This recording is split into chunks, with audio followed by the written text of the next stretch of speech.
Namo tassa bhagavato arahato samma sambuddhassa. Namo tassa bhagavato arahato samma sambuddhassa.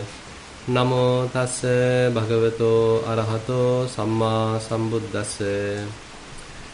As you all know, we were discussing Moggallana Samyutta. We came discussing several aspects, starting with the first jhana, then second, then third, and then the fourth. Basically the material jhana, and how Venerable Moggallana went through that practice. Say for example, when he was practicing first jhana, he had certain discrepancies, certain shortcomings, and then Buddha intervened and helped him, and Buddha actually intervened and asked him to be diligent and to avoid any kind of sensual thoughts, images, which is not, or which is detrimental to the first jhana. And accordingly, Venerable Moggallana was able to practice diligently, and ultimately he was able to perfect it. So similarly, he went on to the second jhana, third jhana, fourth jhana, and then we even discussed the arupa jhana, that is boundless space, akasananchayatana, then boundless consciousness or limitless infinite consciousness, viññānañcāyatana, and then the nothingness, ākiñcaññāyatana, and ultimately the neva saññā nāsaññāyatana, the neither perception nor non-perception. So every time there were some issues, and every time Buddha intervened, and he pointed out what is the issue, and then Venerable Moggallana accepted his advice and was able to overcome that issue and ultimately make things perfect. And then again and again, by the way, he recalled how Buddha helped him, and when he is preaching all this Dhamma later, being an Arahant, to the other monks, he is telling, okay, if someone is talking about the Venerable who has the sympathy or who has the advantage of having direct contact with the Buddha and intervening him and basically giving him instructions, accordingly correcting his practice, and ultimately being a great monk. So it is for me, actually, it can be said, because Buddha has helped me, Buddha has advised me again and again. So when I was practicing jhana, and ultimately I was able to perfect them. You know that Venerable Moggallana is the foremost in the psychic powers, so he is the master in jhana. So therefore, during that mastery, Buddha again and again helped him. Buddha again and again showed him the path. And then we later moved on to the other sutta called Animitta Sutta, where Venerable Moggallana explains about his vipassana practice. Actually, so far we were discussing samatha, but the animitta samadhi or signless concentration is actually a product of vipassana. So one has to practice impermanence thoroughly to understand impermanence. Then only as a result of that, one may be able to attain signless. So we discussed that last week.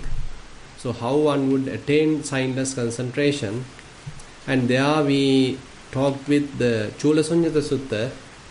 So one may start with some kind of fragile level of animitta samadhi. So one may not be able to immediately make it perfect. Rather, what happens is you may do your vipassana practice, probably assume that you are doing Vedananupassana.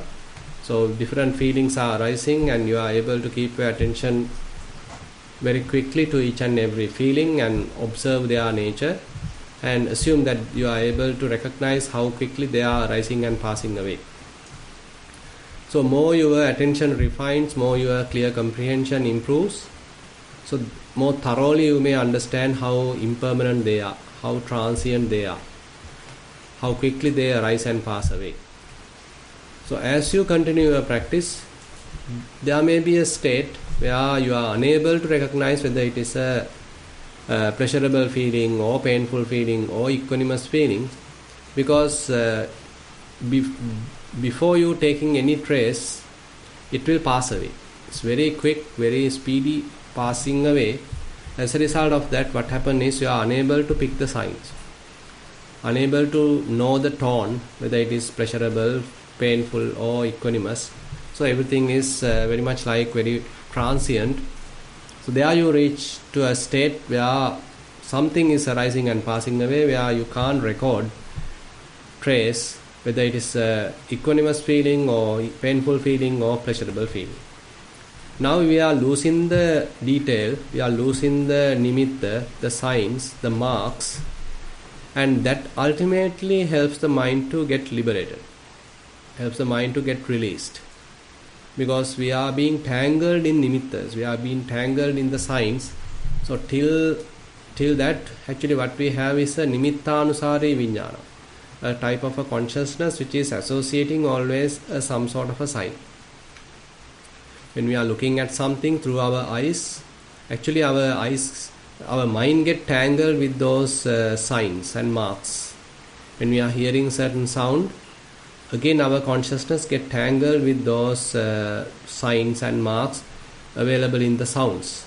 Similarly, the smells, tastes, tangibles and the thoughts. So mind get tangled with all these signs, marks. But now, since we are unable to pick the signs, since they are quite transient and again they are quickly passing away, so then mind ultimately let go of all the signs, picking up of the signs, and ultimately temporarily released. So as we discussed, this temporary release is not lasting for a long time. Again you may drop back and start picking the signs. But anyway, this process happens again and again during the vipassana practice. So you may feel some sort of a difference. You are reaching a certain stage and the mind stops picking up signs and you feel like you have lost the domain or you have kind of disoriented. So you get this kind of a different feeling. And there, as you continue the practice, maybe with the instructions of the teacher, then you may be able to recognize, okay, this is a possibility. As you continue the vipassana practice, the mind reaches a state where it's no more catching the signs, rather it simply stops, simply be freed, or simply stop any kind of an attachment, any kind of an association with any of the objects.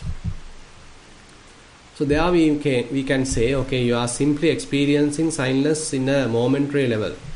Maybe for a few minutes or say a few seconds, and maybe as a result of your continuous practice, you may be able to enhance it, keep it for a minute, 2 minutes, 5 minutes, 10 minutes, 15 minutes.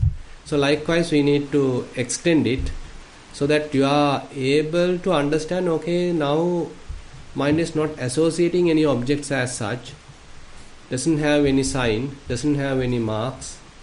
So mind is very clean, very transparent, very clear. So you understand, okay, now the mind is associating what we call signless state.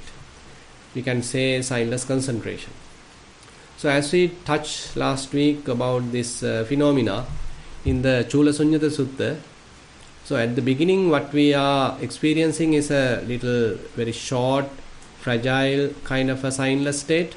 But later, as a result of the practice, now you may be experiencing a fairly stable concentration. Still it's a type of a concentration.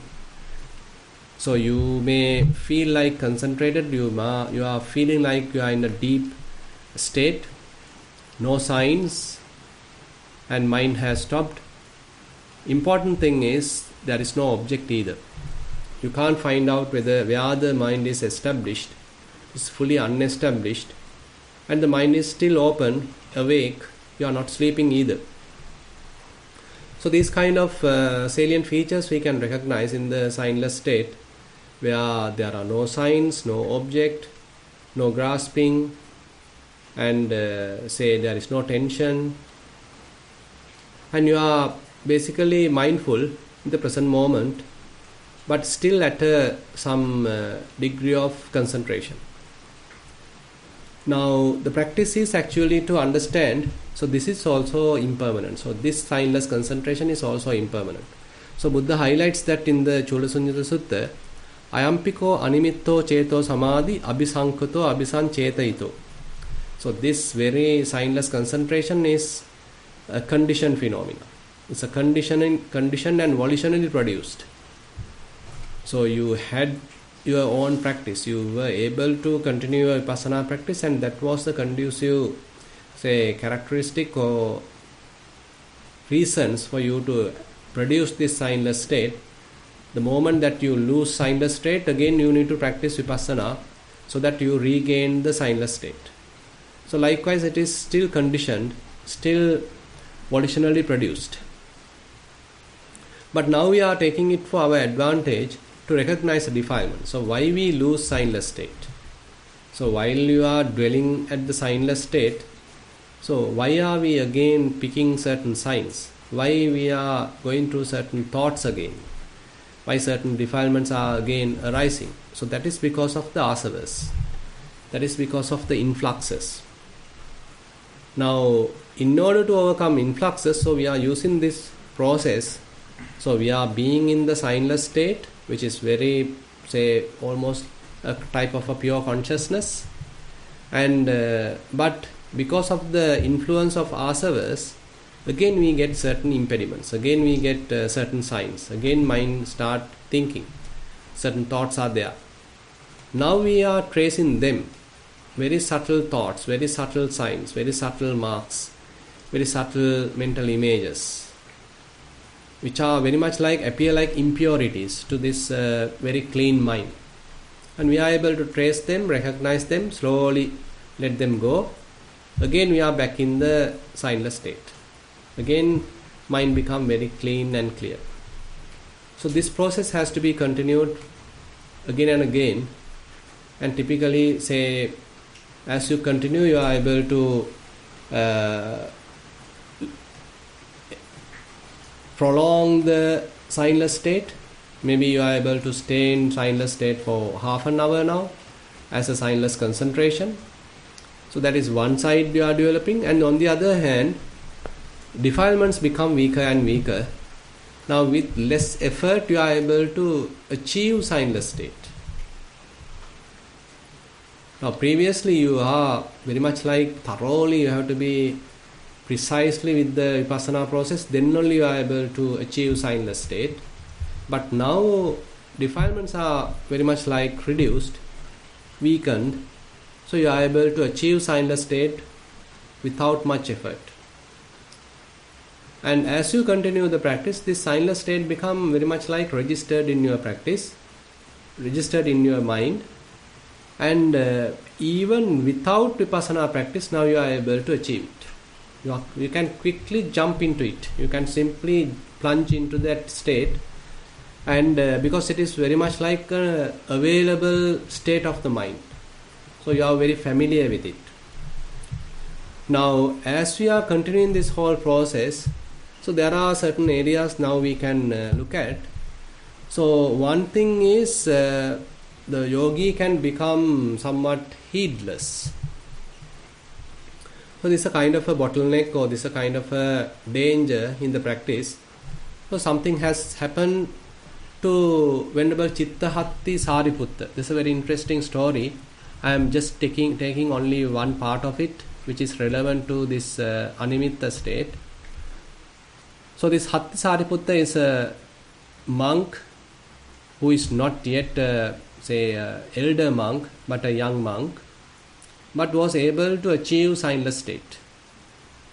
Unfortunately, he is still unable to make it very stable, but still he is kind of quick wit. And when other elder monks are talking and when they are having a deep discussion, this Venerable Hattisariputta again and again interrupt that discussion. And in that discussion, there was the great Arahant Venerable Kottita, and Venerable Kottita warned Hattisariputta, telling Venerable, don't do it.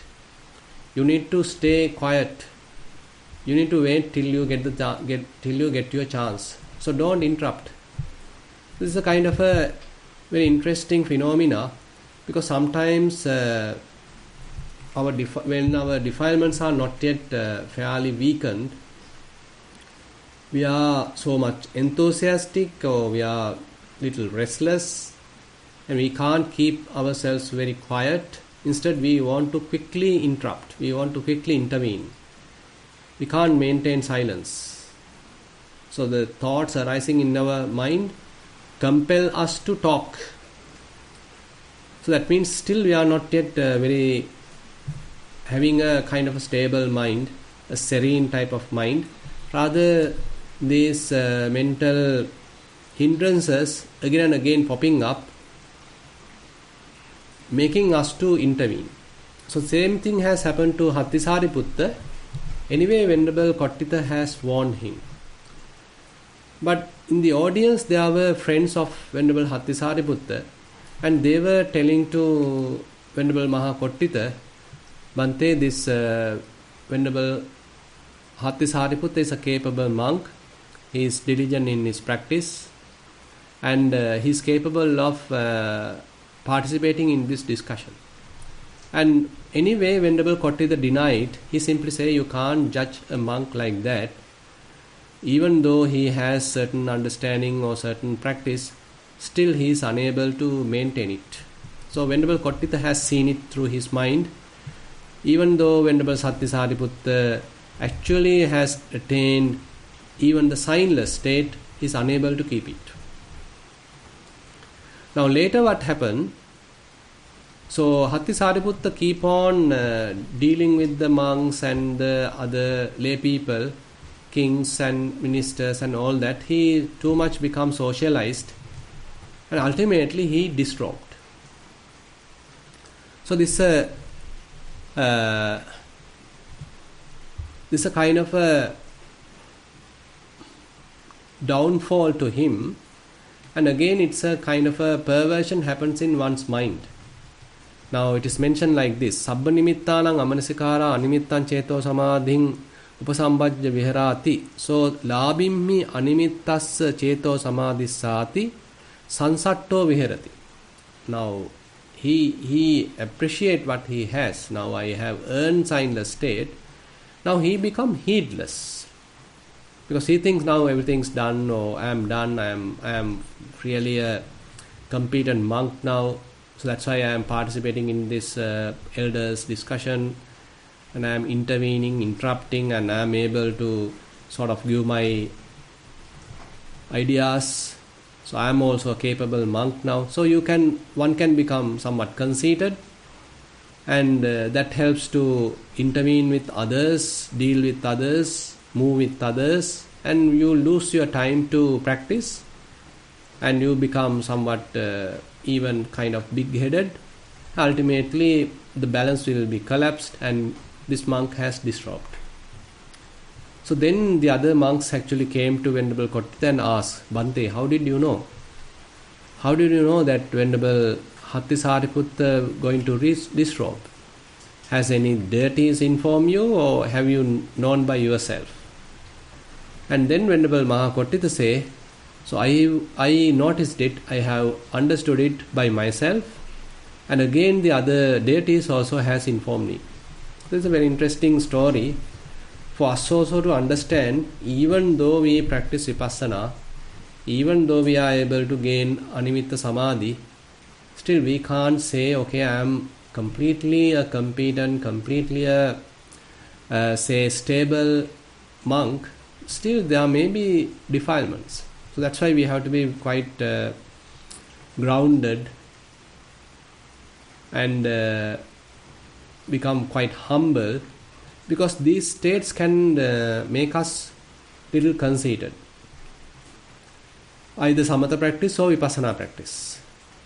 Particularly samatha practice actually. So those information I haven't mentioned you. So we will take this Hattisariputta Sutta at a later time completely to discuss that Hattisariputta Sutta. But I am taking only the signless concentration part just to take some advice. So Venerable Mahakottitha is saying, even this signless state is not something that you can simply depend on, because still you are not come to the level of arahantship. Still some possibilities there for downfall. So that is one thing I need to highlight. So when one is practicing vipassana, even if you are at the signless state, you need to be careful. You need to continue the practice. Again and again look at the mind.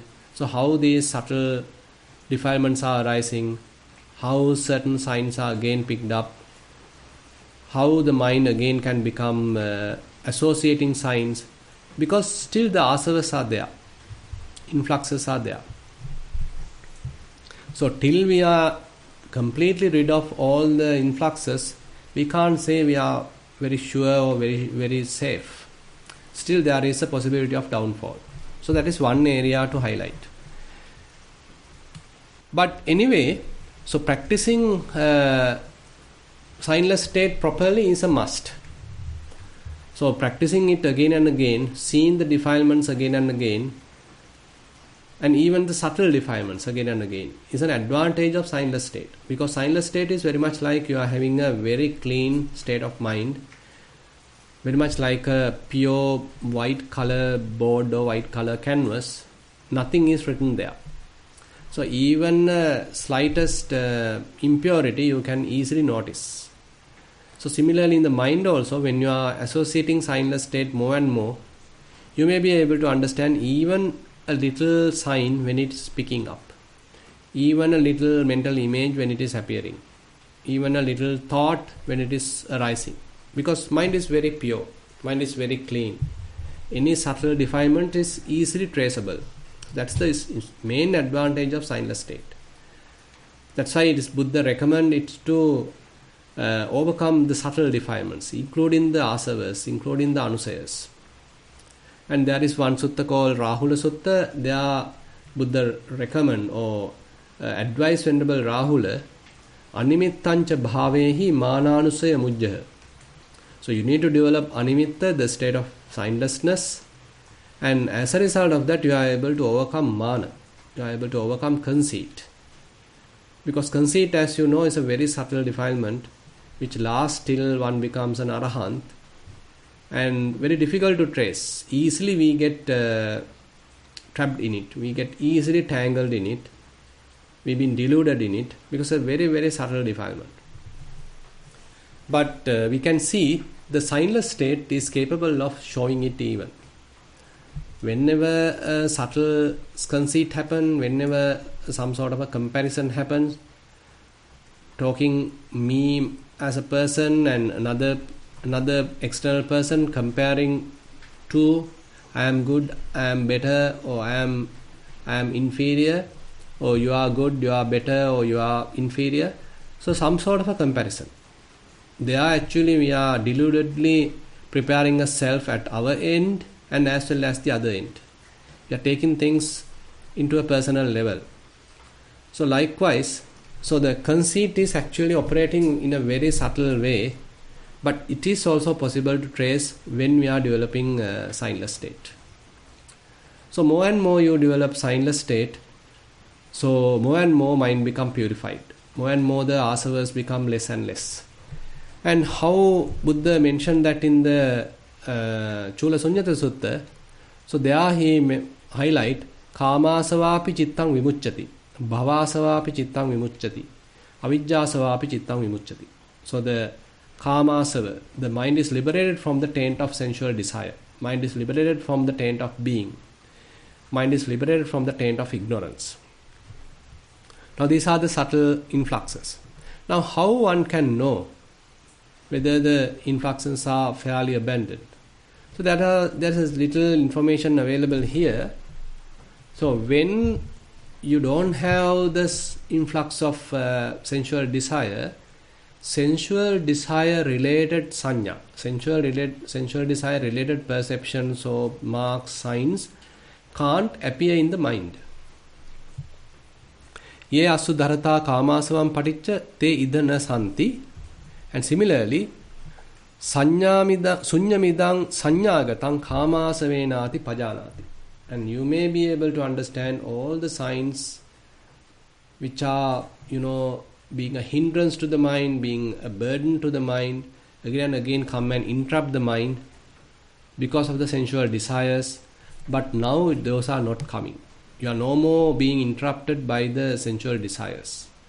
Your clarity of the mind or your serenity of the mind is intact, very, very pure, very, say, maintained without any interruption, because the karma seva is abandoned.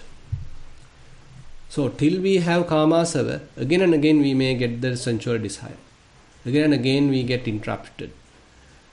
Sensual desires are coming, maybe say you may remember what you have done or your own plans, some lustful plans, so how you are having certain intimate relationships. So all that sensuality related, very either sexual or sensual, very subtle mental images, sensuality related various imaginations, fantasies can appear in the mind, because the sensual desire is still there. But more we are able to overcome that, more we are able to purify the mind, so that the frequency may reduce. Assume that in the beginning, often that your mind get interrupted by sensual thoughts and those sensual related images, but now it is less. So you are able to maintain the clarity of the mind, you are able to maintain the serenity of the mind, calmness of the mind, without much interruption coming from the sensual desires. So that's an indication, okay, to some extent the influxes are reduced. But still there may be intense situations, okay, again certain, all of a sudden you might remember something or you accidentally meet someone, again the old desires might arise. So that's why we need to be careful. We can't give a certificate immediately. There are people who have practiced even the samatha meditation, and because of the power of the concentration, so they don't come across any lust, any anger for a long time. But the moment that you stop your practice, again those defilements start reappearing.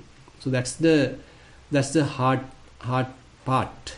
That's why we can't immediately judge the situation. That's why we can't immediately give a certificate to a person, okay, you are an unreturner, you are a sakadagami, you are a sotapanna, because all these are very difficult to assess. So we have to be very careful.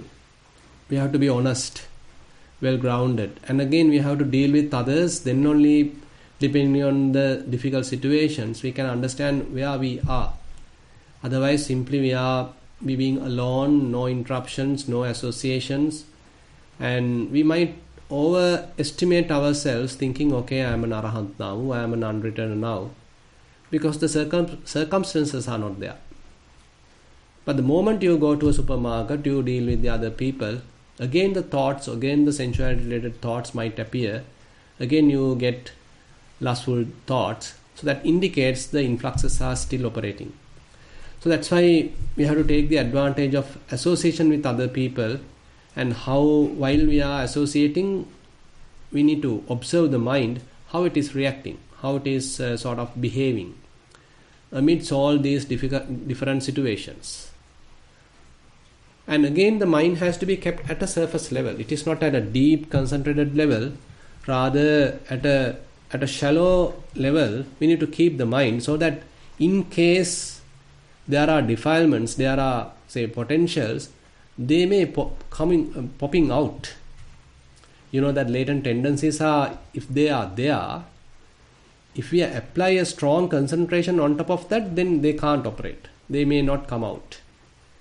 But if we are simply maintaining the mind at a surface level, at a very relaxed state, when possibilities are there, so the latent tendencies may activate, so they may come to the surface like a thought, like a sankhara. Now we are able to trace it. So the recommendation is not the deep samadhi, rather maintaining the mind, a kind of a continuous mindfulness with a very good clear comprehension. You are very vigilant with a very clear mind. Instead of a samadhi, now you have a clarity of the mind, kind of a samahita state. Your mind is very clear, very clean. You are developing more and more signless state. And even a subtle sign, whenever it appears, you can easily trace it. So similarly, the other asavas are slowly abandoned. So various desires coming towards the future ideas, futuristic events, and future birth, future events. So all those bhava tanha related, that means the desire to become related thoughts, those images, those imaginations have to be slowly abandoned. So more and more you are satisfied in the present moment. More and more you are settled in the present moment.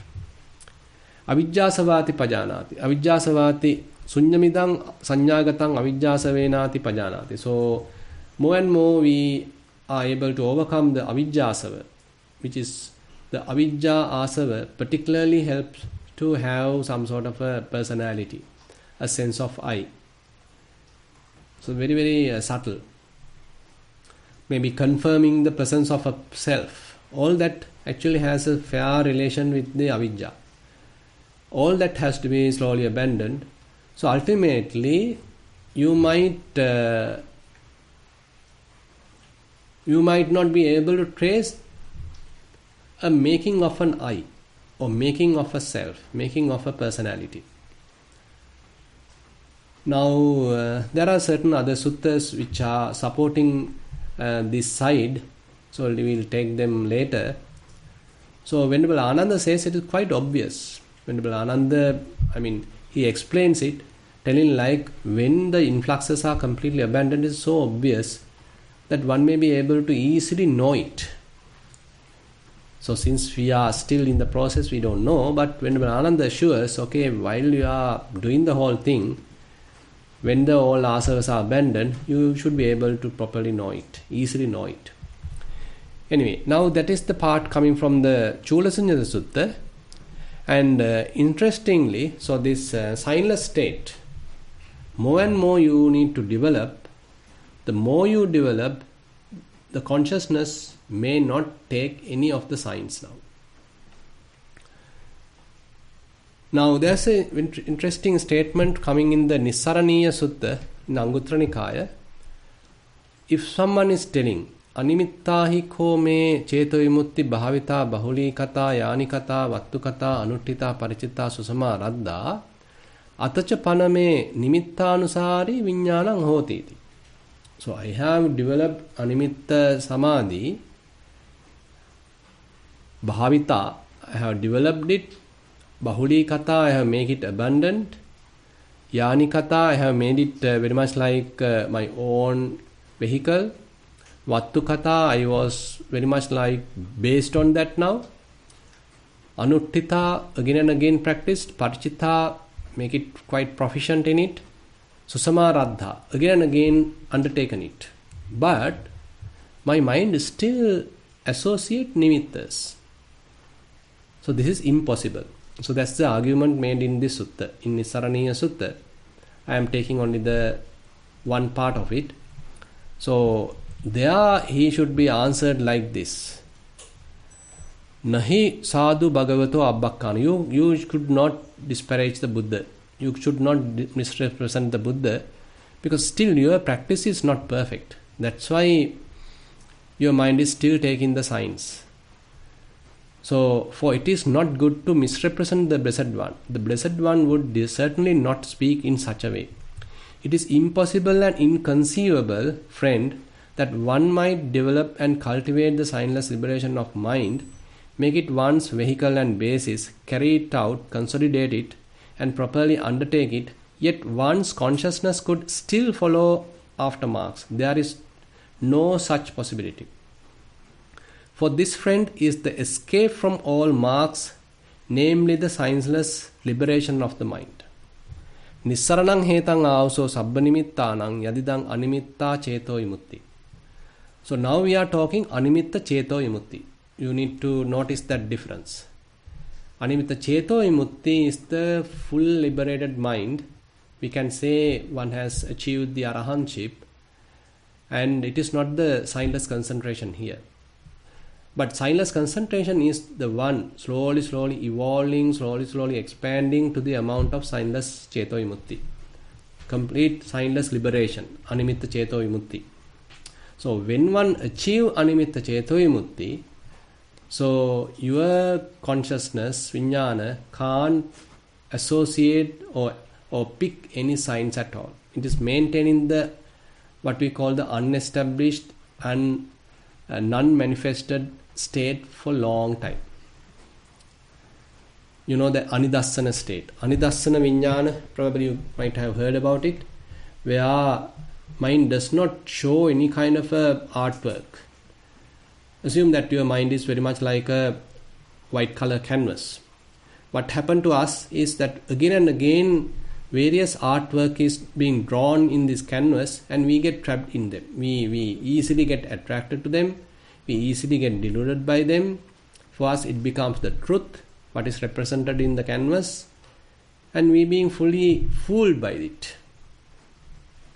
But for the Arahant, so this canvas is merely a canvas. It's no more artwork being drawn there. Completely anidassana. Completely unmanifested. So the clarity of mind is retained forever. That's the case of the Arahant. But for us, again and again, our mind get contaminated. Again and again, our canvas being,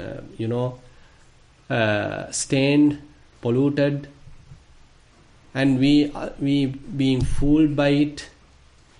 So the name and form get tangled with the consciousness. That duality, that what we call the interrelationship between consciousness and name and form. So that name and form is still present and again trapped in the consciousness. But for the Arahant, it's not happening because he has mastered the practice and he has achieved the complete liberation of the mind, complete signless liberation. That is actually the freedom of all the marks, all the signs. Now you can see that Buddha and the other Arahants have achieved it, and particularly mentioned in this Nissarana Sutta. So the complete or escape from all the marks is the signless liberation of the mind. Nissarana is the sixth Nissarana. So Nissaranang hetang aoso sabbanimittanang yadidang animitta ceto vimutti.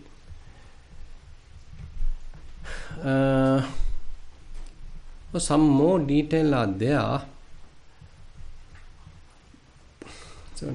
Probably we will stop here, and because it's a deep subject and I like to get your input, and if you have any question, so please feel free to raise your hand. So we'll have a discussion and some more to discuss, and we'll continue that on next week as well. So I'll wind up the Sutta teaching session. Now I open the session for questions.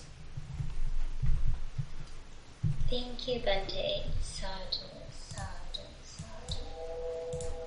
I have a written question here, but Bhante, do you have a question on your side? Not yet. Okay. Yeah. So the written question says, most respected Bhante, much merits for teaching valuable and interesting Dhamma sermon. Hatti Sariputta's story, can we consider as an example to Dhamma Uddacha? Bhante, could you please explain more about the meaning of Dhamma Uddacha, please, Thero and Sanai? Yeah, very interesting question. Now, Dhamma Uddacha. So the literally meaning is that there is a certain restlessness in the mind because of the Dhamma. It also can happen because you can refer what we call Pansu Dohovaka Sutta. So there are a gradual abandonment of vitakkas are explained. At first you have vitakkas which are gross, which are more into the unwholesome side. Kama vitakka, vyapada vitakka, vihinsa vitakka. The thoughts related to the sensuality, thoughts related to the ill will, thoughts related to harming others. So those kinds of wrong type of thoughts are there. So we can easily understand that, okay, you abandon it. And later there are subtle thoughts, subtle vitakka. what we call, say, certain thoughts about the country, certain thoughts about the region, thoughts about your relations, your children, your parents, about your health, about gain, fame, and how you are going to help others. All these are subtle thoughts, don't appear like harmful, but still we need to abandon. So then again you can reach a very silent state of mind. But now the other part is coming out, that is the Dhamma Vitakka. Dhamma Vitakka Vasissanti, as explained in the Pansudovaka Sutta. Now thoughts related to the Dhamma can come out, because you are so fascinated about the Dhamma. You are so, say, faithful about the Dhamma, and you can experience the value of the Dhamma. Now you want to teach it, you want to explain it, you want to further understand it. So this is another type of trap, because that also has to be abandoned. That is a kind of a restlessness arise in the mind because of the Dhamma. Now that thoughts also have to be abandoned, keep the mind in utter silence. So that is not easy actually. So we are not used to such a silence. So typically we go through some kind of an inner chatter. Now because of the practice, okay, inner chatter is abandoned. But now time to time certain thoughts are coming. As a result of the practice, again we abandon it. And we are the people who appreciate the Dhamma, and now thoughts related to Dhamma is appearing, so that also have to be kept aside. Now, what happened to Hattisariputta could be one of that, because you know that he is interrupting the others without being silent when the elder monks are going through some, say, deep discussion. He can't simply keep silent. He also want to quickly participate and interrupt and put his ideas. So maybe certain kind of a inner restlessness. And restlessness is also a defilement which is only abandoned at the stage of arahantship. And the other thing is the conceit. As we practice, one possibility of developing conceit is there, particularly to the samatha. Say you achieved the particular jhana, and you see the other yogis still struggling and they are unable to practice, and maybe teachers are also sort of not happy about them, but you being the accomplished jhana meditator, and you can easily be conceited. So that is one area. In the vipassana also, in case if you are not humble, there could be a possibility of having kind of a conceit, because you feel, okay, now I am free, now I am able to maintain the mind from able to attain signless state which Buddha has praised, and you being negligent right now, particularly the negligence. And there are certain situations like Buddha was reluctant to tell the achievements of the monks to them. Assume that a particular monk has become a Sotapanna, but Buddha don't want to explain it to him. Buddha doesn't want to reveal it to him, because if he reveal it, that particular monk can become heedless. So that's the argument Buddha is making. I am not revealing it because this monk can be heedless, because he know now only less things to do. I am free from the hell realm. I am sure that I will be an arahant. Now things are very much like clear. So you now engage with various other activities, talking to the others, and a lot of you become very busy, forgetting the practice. So therefore, at his early stages, Buddha didn't want to explain those lower stages of sainthood. Sotapanna, Sakadagami, Anagami, those things are not explained in the Sutta Nipata, for example. So it is particularly aimed at the arahantship. But later, as many monks are coming to the sasana, and some are unable to achieve the arahantship, and they still sometimes they pass away while being a Sotapanna. And now the other colleagues are asking from the Buddha, Bhante, what has happened to this venerable? Has he attained any kind of a Maggapala? And then Buddha has to say, yes, he is a Sotapanna, he is a Sakadagami. So likewise, Buddha has to explain these lower stages as well. So one thing is the heedlessness which can happen because we think, okay, we are now done, we are capable and I am achieved, something like that. So therefore, I feel that is what has happened to Venerable Hattisariputta. Thank you, Bhante. Next, I'd like to invite Nandana. The next question.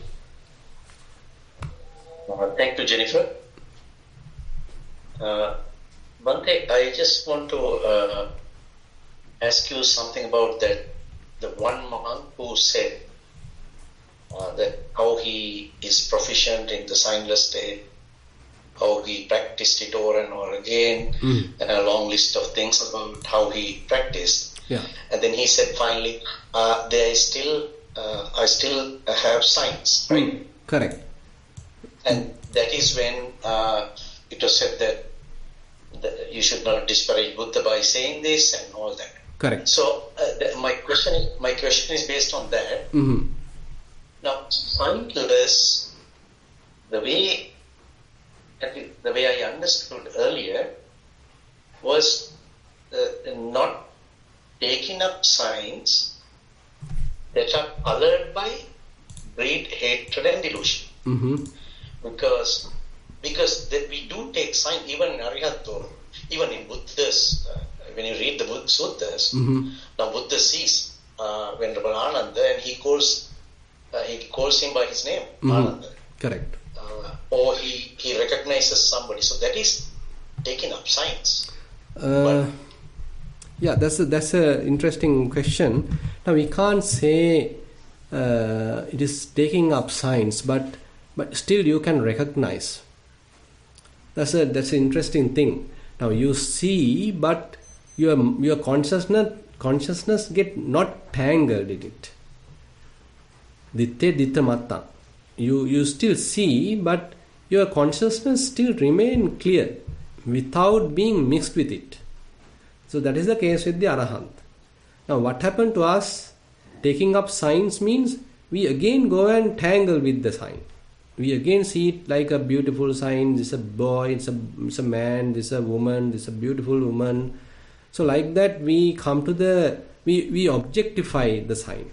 What we see is the sign, but we, rather than limiting it to a mere sign, we objectify it, we personify it. So that is where we go wrong. But the Arahant, so they also use the language, they also use the names, they also use the labels, but knowing they are merely labels, they are merely conventions, merely signs, but their mind is not tangled in it. They are not being deluded in it. So that's the difference I feel. Yeah.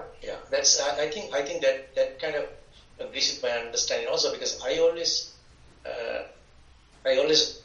made that distinction because even when we in our practice also when we meditate and even in day-to-day practice, if we are in a very equanimous state of mind, if you are having, we have those moments where you kind of very short, brief periods of time where you could see something, where you could hear something, you could, sensually, through our senses, we can perceive something. We can perceive, we can take a sign.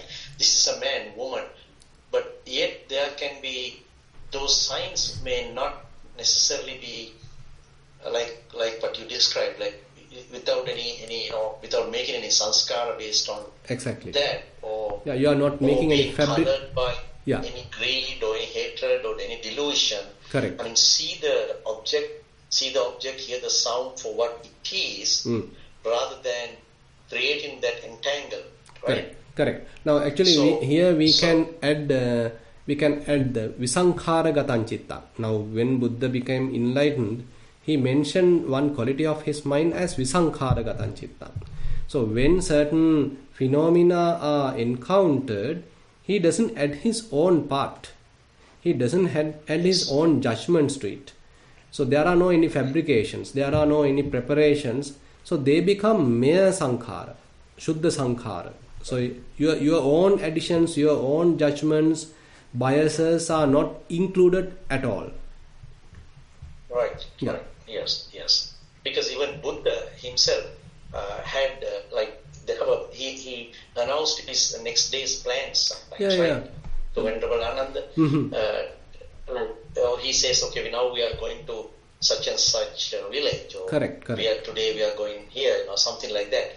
Or sometimes he came up with strategies where when monks didn't get any alms, and there was that woman who was killed, and then he came up with a strategy. He said, what if when we go to another village, what if we don't get anything there also? There was kind of, so all those things kind of point to the fact that they basically I was trying to understand the word signless.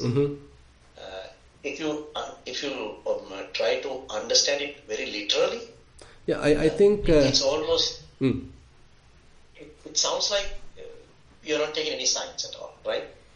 That's what I feel like. Assume I like to take it as a simile. Now say you are wearing a spectacle. So often you have to wipe it, because again and again stains come and stick with the spectacle. So your vision being hindered because of those stains. So again and again you wipe it out, so that again it becomes stainless and it becomes transparent. How about type of spectacle where there are no stains being sticked into it, something like that? So I feel Arahant's mind is something like that. So the stains are not sticking to it. No defilements at all. Yes. No defilements at all. So it's very much like quickly passing away, quickly dropping out.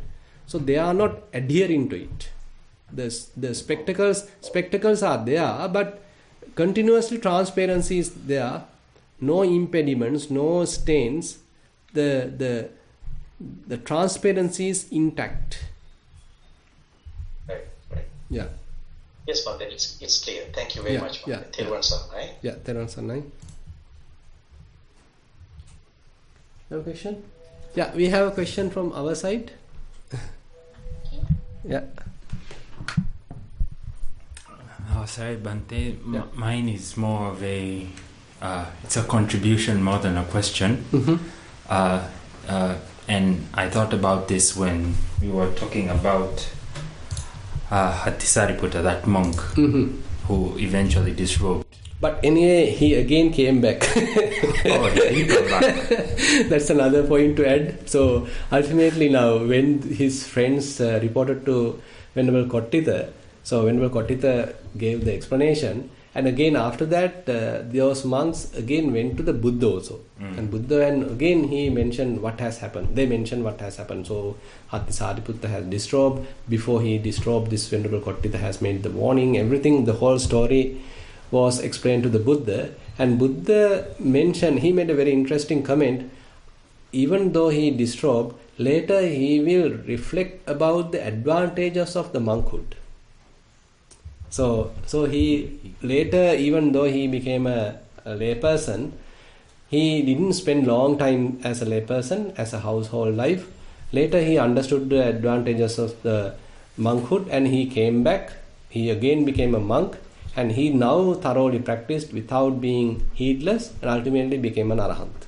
Well, that's very reassuring to know that he came back. But anyways, this troubled moment where he was feeling like he's accomplished and he has achieved so much. Correct. I remember reading from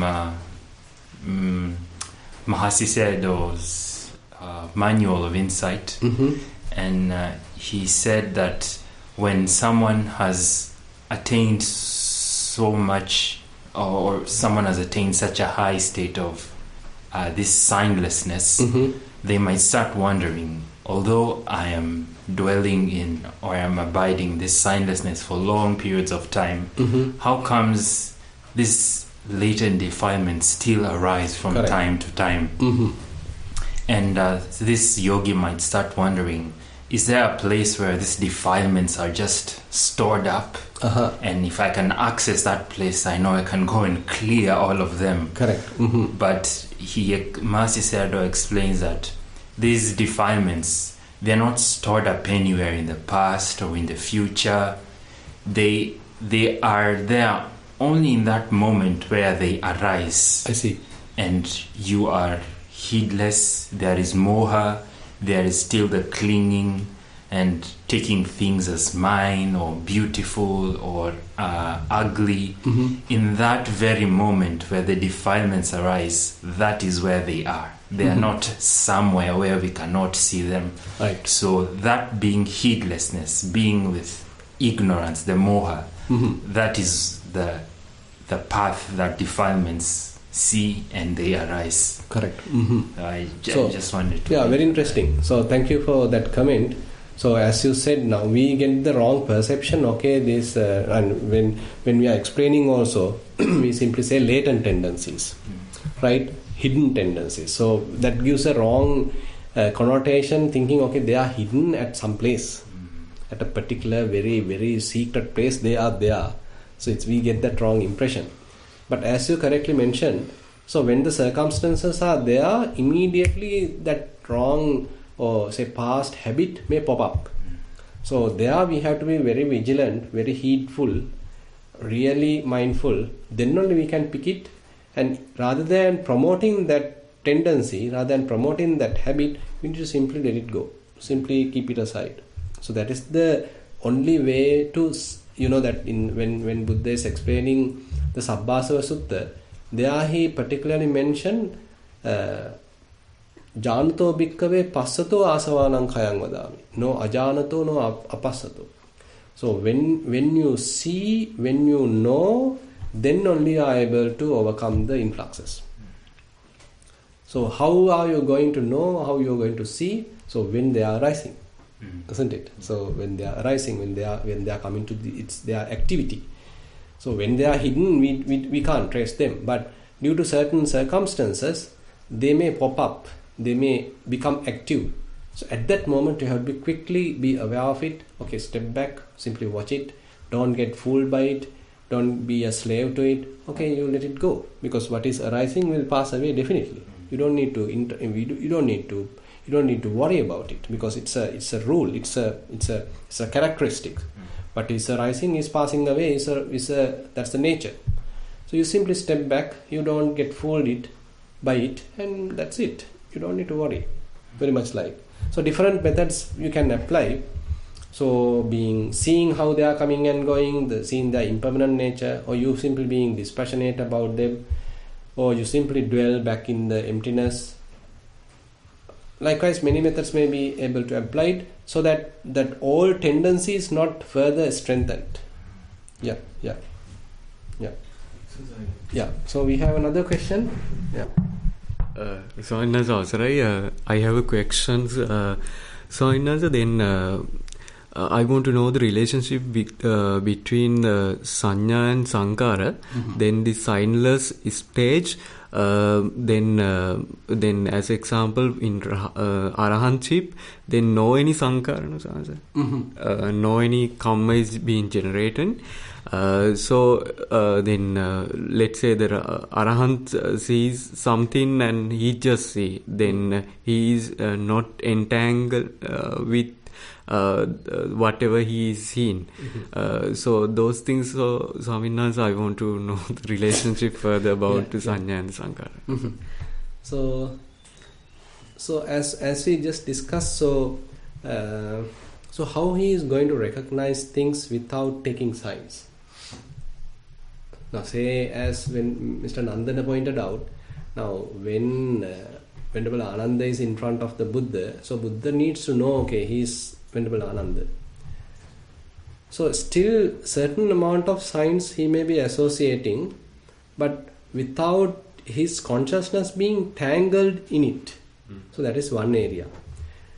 So what happened to us is that when we start taking the signs, we immediately personify them, we immediately objectify them, we immediately take thinking that these signs represent a person, represent an individual, represent an object. So that is where we go wrong because of our ignorance. So that that in the Kalakarama Sutta, dattabbang dittang na manyati. So for the Buddha, apart from seeing, there is no object he sees. Apart from seeing, the activity of seeing is there, but there is no object he sees. In the best form, it is explained in the Kalakarama Sutta. And the other thing is, he does not conceive thinking that I haven't seen it. Not seeing something, again you can conceive, again you can have manyana. He is not having any kind of wrong thinking, saying, okay, I haven't seen it. And again, he doesn't conceive telling, okay, I should see it. And on the other hand, he does not conceive telling, I am the one seeing it. Dattarang na manyati. You see, it's a very, very, very interestingly, very precisely Buddha points it out. So, at that level, at the external side, objectifying and saying that there is something, you are not conceiving. And not seeing, still you are not conceiving. Saying you should see, still you are not conceiving. And saying I am the one seeing it, still you are not conceiving. Still knowing is there. Knowing is there, but no conceiving. There is no I-based thinking, I-related thinking. That is one area. So when such capacity is there is no way to generate karma. Now karma is only generated intentionally. You being a person, okay, I want to kill an animal. Okay, I want to kill someone. I want to steal. I want to engage with sexual misconduct. Whatever.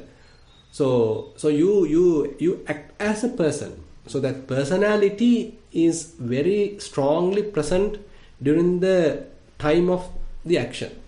Then only you are able to accumulate karma. But for the Buddha and the Arahants, so they don't have such a personality or view, personal sense of I, because it's completely abandoned. Asmimana is completely abandoned. So no more accumulation of karma. But still they operate. Still they are operating, they are talking, and they are doing good things, but still no generation of the karma, no accumulation of the karma, because they still operate without feeling as a person. It's very difficult. I don't know. I mean, we are still trying to understand, because we are not arahants. Yes, we are still trying to understand how this mind, when it is completely, utterly mindful, I mean, we can probably a vipassana yogi can have a little taste of it. When your mind is undefiled, when you are not making a person, you are not feeling a sense of I, you still can operate. You are not sleeping. You still walk. You still eat. So you still talk, but you don't feel as yourself as a strong person, as a myself, and conceited or anything. But still you are talking. You are still eating. You are still driving, or whatever. So not feeling as a I, sense of I, still the process can go on. So therefore that's the beauty I feel. So the sense of I is something external that we additionally included to this whole process. The process can continue without participation of a I factor. So that's a beautiful thing. I mean, say we don't need to be an arahant to understand it, I feel. While you are utterly mindful, while your mind is completely untangled, completely unassociated, completely unestablished, still you are walking. Say you are in the walking path. Still you can see. Still you can walk. Still you can talk. But you don't feel a strong sense of I. But talking is possible. Something like that. Yeah. So those are the questions we have, Jennifer. Okay, thanks, Bente. There's one more written question, which is what is the connection to the silence of the mind? Sorry? Can you repeat? Yes, it says, what is the connection to the silence of the mind? Silence. Silence? Yeah, that's what's written. Connection to the silence. We can say, okay, that's another way. Now, assume that how the silence being broken in the mind. So one thing we can say, okay, you are now talking. Internally there's a little restlessness. You can't maintain inner silence. So you are compelled to talk. Certain thoughts are coming and you being trapped in it. You prepare a self and you feel very important. So this is my idea. I need to present it.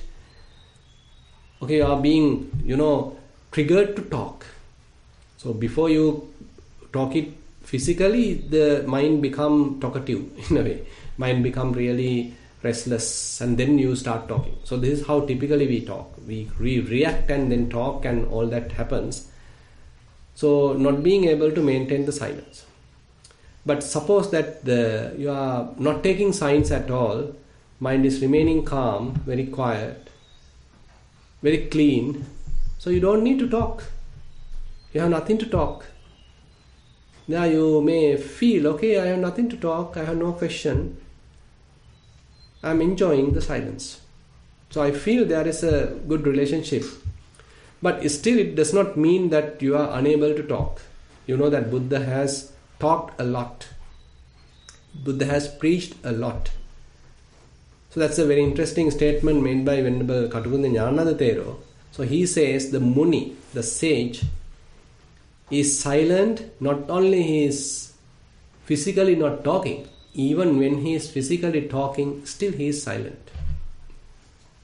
So basically the mind is still silent even though Buddha is talking. So Buddha's mind doesn't have any restlessness. His mind doesn't have any defilements. And it doesn't take, permanent signs, get tangled in the signs, but still he is talking, he is preaching. So those are very interesting areas, in a way, kind of aesthetic sides that we can actually look at. Even though this whole thing appears like very technical, so it is actually producing a lot of very beautiful aesthetic aspects to this spirituality. So how Buddha is preaching while keeping his mind silent. Very interesting, isn't it? So there is no any restlessness. Assume that he completed his teaching or preaching. Again back to the pure silence. So his mouth is also closed. His mind is anyway closed. Anyway closed in the sense, no any kind of a restlessness at all. Enjoying the silence. So his preachings are, in a way we can say, his preachings are coming from the silence. It's because his mind is silence and enjoying the silence, and preachings are coming from the silence.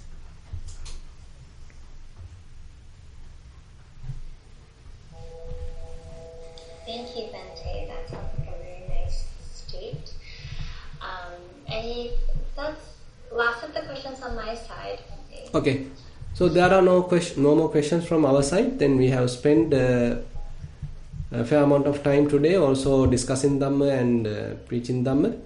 And all the merits what we have accumulated, we will share with all celestial beings, with all the past relatives, and whoever in need of merits. And we wish these merits help us also to understand the Buddha's teaching and practice to the best of our ability. So we will do the traditional sharing of merits. Ittavataca amhehi sambatang punya sampadang sabbe deva anumodantu sabba sampatti siddhya.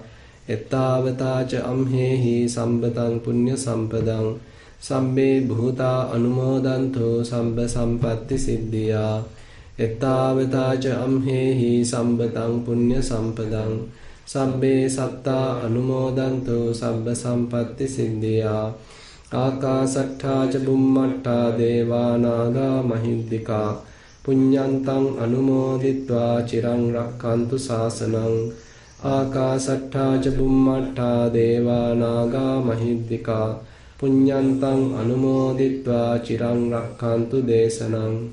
ආකාසට්ඨා ච බුම්මට්ඨා දේවා නාග මහිද්దికා පුඤ්ඤන්තං අනුමෝදිත්වා චිරං රක්ඛන්තු මම් පරං ඉදං වූ ඥාතීනං හෝතු සුඛිතා හොන්තු ඥාතයෝ ඉදං වූ ඥාතීනං හෝතු සුඛිතා හොන්තු ඥාතයෝ ඉදං වූ ඥාතීනං හෝතු සුඛිතා හොන්තු ඥාතයෝ ඉමිනා පුඤ්ඤ කම්මේන මාමේ බාල සමාගමෝ සදං සමාගමෝ හෝතු යාව නිබ්බාන පත්තියා ඉමිනා පුඤ්ඤ කම්මේන මාමේ බාල සමාගමෝ සතං සමාගමෝ හෝතු යාව නිබ්බාන පත්තියා ඉමිනා පුඤ්ඤ කම්මේන මාමේ බාල සමාගමෝ සතං සමාගමෝ හෝතු යාව නිබ්බාන පත්තියා සාදු සාදු සාදු. Thank you, Bente.